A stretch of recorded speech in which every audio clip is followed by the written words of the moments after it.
ทุกบ้านวัฒนธรรมบ้านสามสร้างเห็นโบบ้านวัฒนธรรมเลยโอ้ยโอ้กันอ่านไปบ้านปลอดคดีบ้านวัฒนธรรมบ้านสามัคคีมันปลอดดีมันปลอดดีบ้านพญาแน่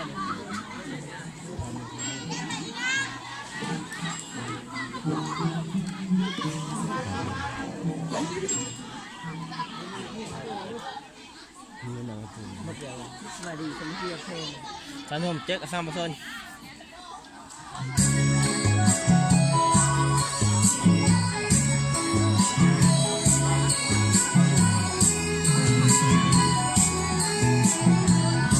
ไอ้ดิเขาอยู่ท้ายโอ้เขาออกมานำหน้าท่านเนาะนำมาดิเขา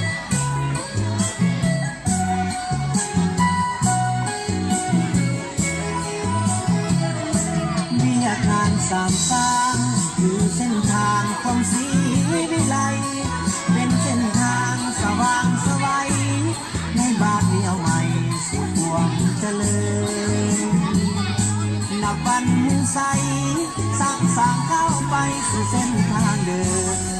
พร้อมเพียงใจทุกเผ่าก้าวเดินภาษาเจริญเมืองวิไลวิอาคารสามสร้าง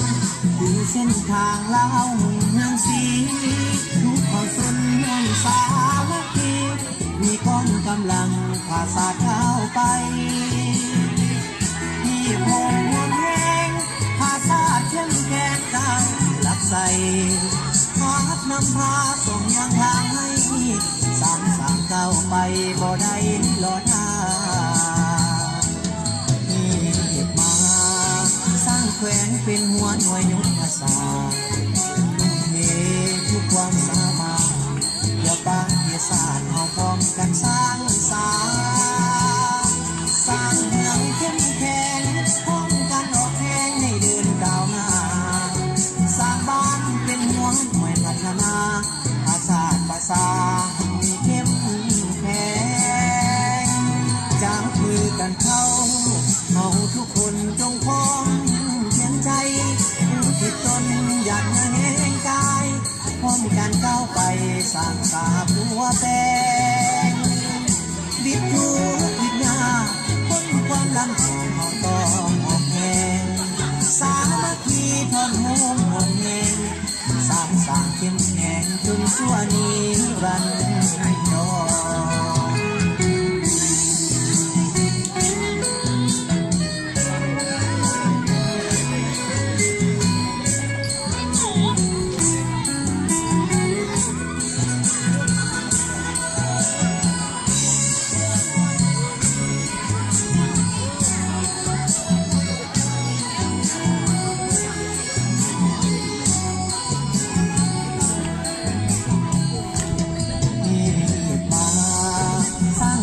เป็นหัวหน่วยยุทธศาสตร์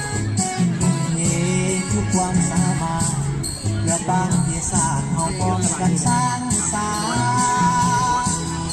เมืองเข้มแข็งพร้อมกันออกแข่งให้เดินก้าวหน้าสร้างบ้านเป็นหัวหน่วยพัฒนาภาษามีเข้มแข็งจับมือกันเข้าเอาทุกคนจงพร้อมใจที่ตนอยากจะเห็นกายพร้อมกันเข้าไปสร้างสาบัวแปลงวิทยุวิทยาพ้นความลำบากเอาต้องบอกแห่งสามัคคีทนโฮม